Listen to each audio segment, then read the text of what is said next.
You turn my morning into dancing.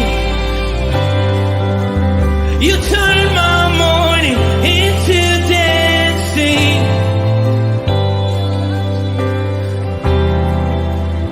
Your love changes everything. There's something about your love.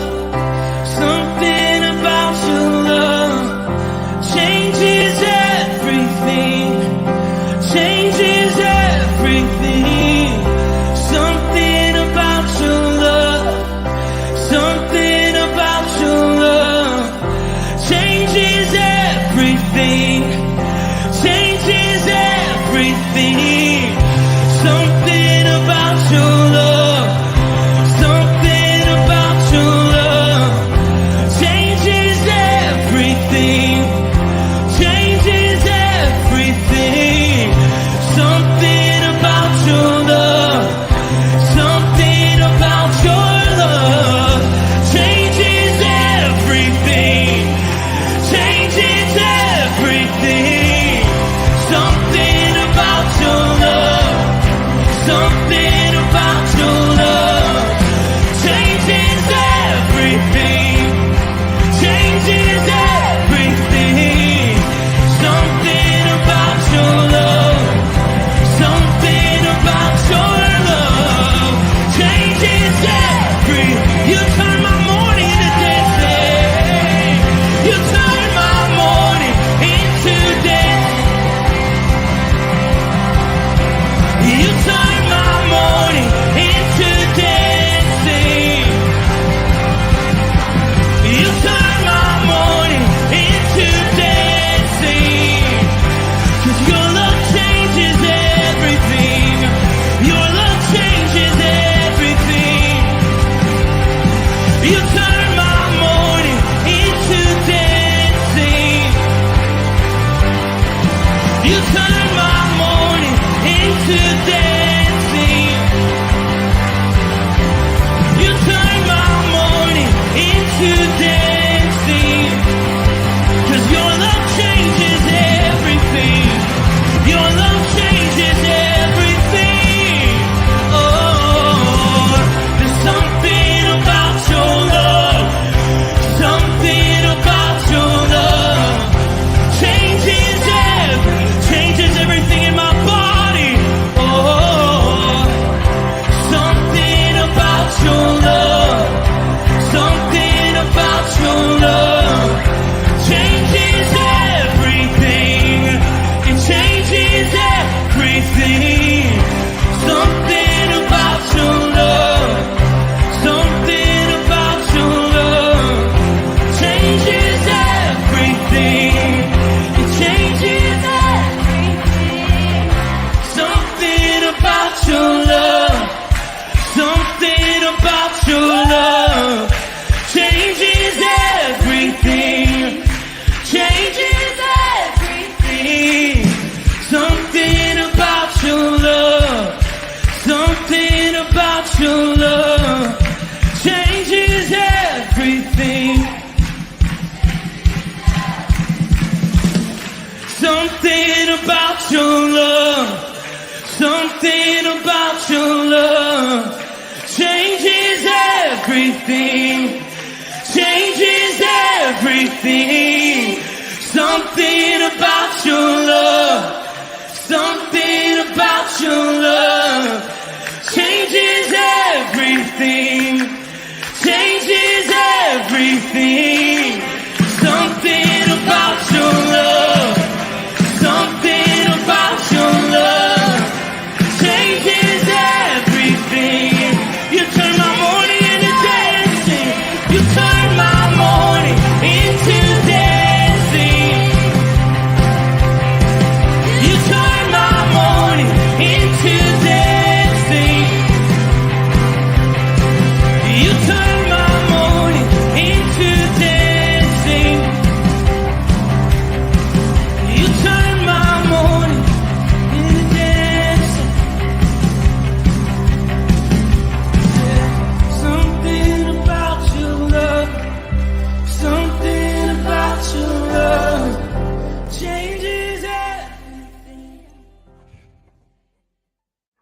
Good morning, Rooted Men. Matt Ryan, elder from the Rooted Ministries. Pleasure to be with you on this Friday morning.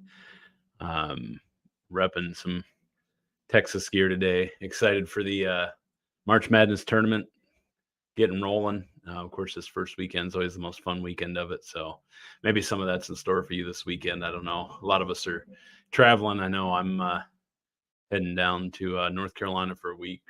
Enjoy some time off for spring break. So whatever it is that you've got going on, whatever it is that you've got looking forward to, I'm glad that you joined us this morning to kind of get your Friday kicked off in a good direction, to dig into the Word and join some of your fellow brothers in arms here. And boy, aren't we lucky to have this. I know we could think of probably hundreds of people could be joining this every morning and starting their day this way, but it starts with us. We're glad to be here. Glad to be digging in with you. So we're continuing our study of the book of Mark as Jesus marches toward Good Friday. We march on toward Good Friday, which is only a week from today. Kind of hard to believe how quickly this Lent seemed to go. I don't know if any of you have been focusing on anything for Lent, but I gave up meat. So I thought it would be torture, but it's actually gone pretty fast. So I guess that's good news as we work toward the end here. I hope that whatever it is you're doing this Lent season, whether you gave something up or you're just focusing more time in prayer or time in study, whatever it is, I hope it's been fruitful for you. But above all, I hope that you're ready for this coming week and what it means to firmly rooted, what it means to be part of this last week of Jesus' life study, which is just a remarkable thing that we do every year. Every year I go and I learn more things about it, and I feel like God continues to reveal new parts of this story through Tom each year as we dig back in again and hear it in a new way or hear it with the experiences we're having. So I not only encourage you men to be in that word, whether it's in person or online. It will all be live streamed. There's a book to go with it this year. It's really becoming this cool thing that we can be a part of. But I encourage you to be inviting people. This is one of those weeks where the church grows. And especially we see it at Firmly Rooted. We get lots of visitors. We have a lot of people who I know have come to just this study and don't even come regularly otherwise, or maybe they're watching online, but they come in person for this one. Please be invitational this weekend. Be encouraging people and just letting them know this is something. It's low impact. There's no expectations. It's not even church. For those of you who might have a bad experience with church, just come and see, come and hear, listen to it. Even if you do it just as a academic thing, it's a great experience. So anyway, there's my plug for this week at Firmly Rooted. I hope you all can be a part of it.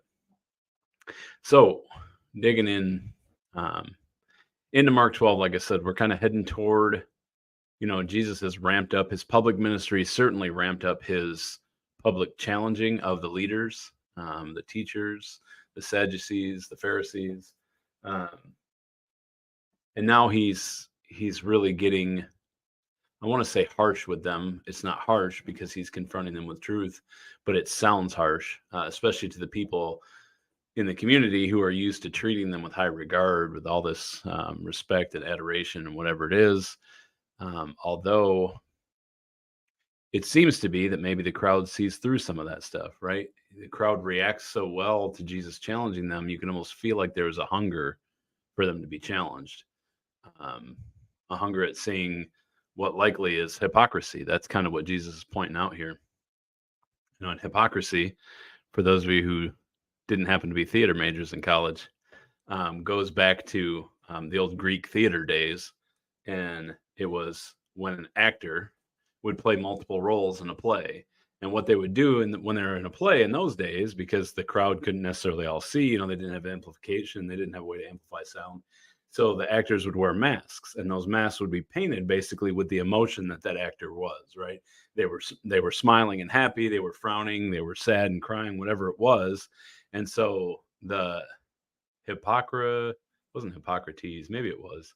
Anyway, whatever his Greek name was this actor known for playing many roles, and he would just switch the masks and hold a different mask up when he was doing this and that. And he'd be speaking all sides of his mouth, and that's actually where we get the expression two-faced from.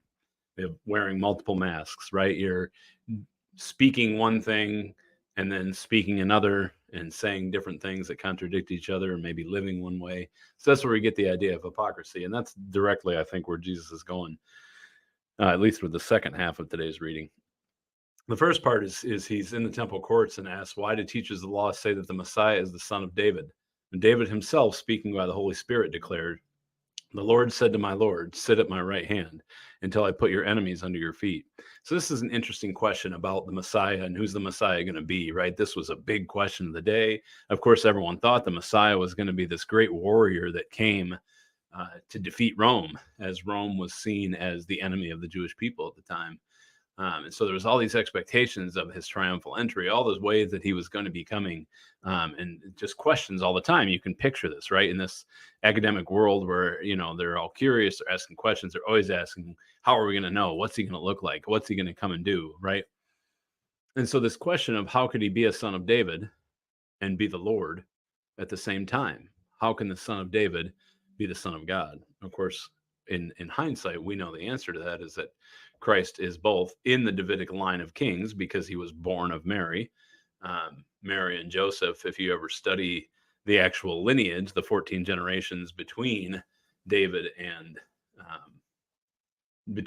Jesus, there's two different ways you track genealogy. And if you go down through Mary's line, you have the legal line that leads to Jesus. And if you go through Joseph's line, you have the familial line. And it's really an interesting study. You're not going to get into it anymore right now, but one of those ways that only God could make all this happen. But anyway, so Jesus being descended of the Davidic line, right? So his son of David, but also son of God, and he's kind of coming to prove that he is in fact both.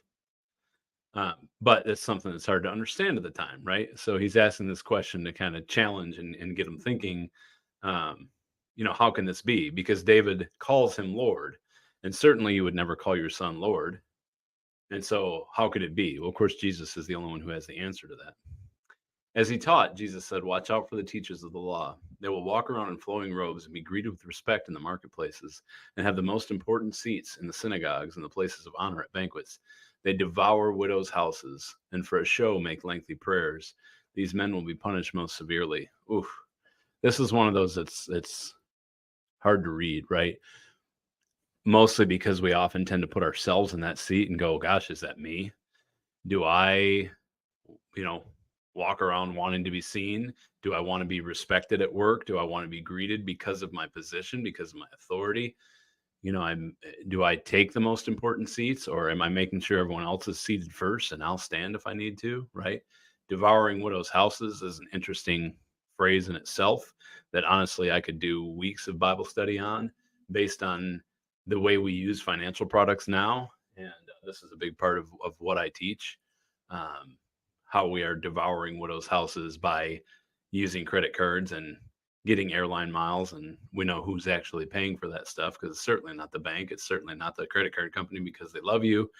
It's the single mother who's desperate to get by and using credit cards to buy food and having to pay all the interest on it. And their interest is what pays for your credit card miles. So don't mean to go into that. There's a little preview of how we devour widows' houses today. Well, anyway, you know through Jesus' ministry that widows, orphans, the lost, those who aren't spoken for, those without a voice, the oppressed, there's a special place in God's heart for these people, right? They're the people we are designed to protect and to serve while we're here on earth and raise up. And here he's watching these people who are claiming to be religious, claiming to be people of God, who are devouring these widows, taking advantage of them, telling them that, if they give more of what they have, God will favor them, that it's because of their actions and their mistakes that they're not finding favor in this world, that life's not going well, and they're just abusing them over and over again. And this is part of what makes Jesus sick when he's in the temple and makes him turn the tables and all these things he's doing. Because, like I say, these are people who are elevated in God's eyes, and here people who are claiming to represent him are abusing them. for show they make lengthy prayers. I think about this every time I pray. You know, I'm often in a position to pray out loud or publicly or over people here at church, and boy, I'm always worried that lengthy might mean different things. I think what they're really pointing out is that you make it lengthy, just filling it with empty words rather than praying for what needs to be prayed for, or positioning a heart, or praying over the people's needs who you're praying for, right? Specifically. So my hope is I'm not making the kind of lengthy prayers he's judging against, but certainly when it's about show, God sees right through it.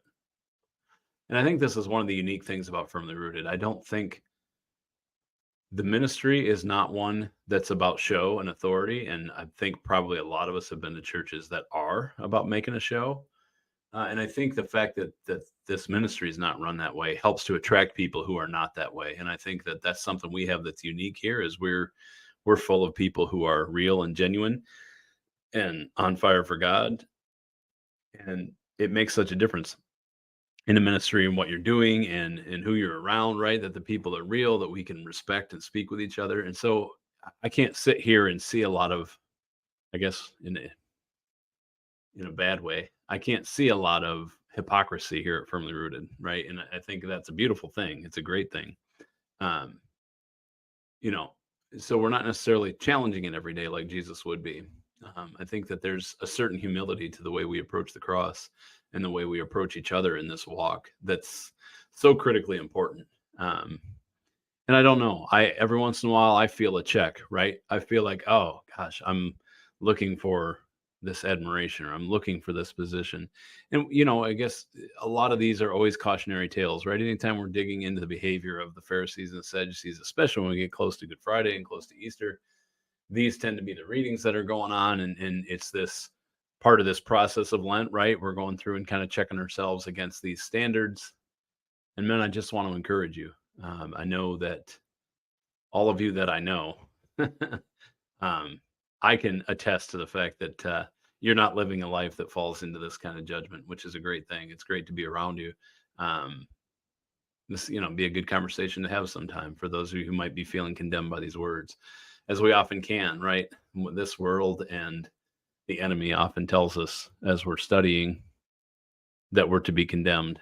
But I just think this is really an opportunity that paints a picture of who God really is, who he really came to serve, to exalt, and who's really doing his work. And of course, the next story we'll talk about is the widow's offering, which I think we'll get to on Monday, unless, of course, there's a different plan for the last week of Jesus' life. I'm not really positive, but a lot of great things to learn in that. So kind of ramble a little bit, but I hope this hits you in a good spot and kind of helps lift you up as you journey into this week.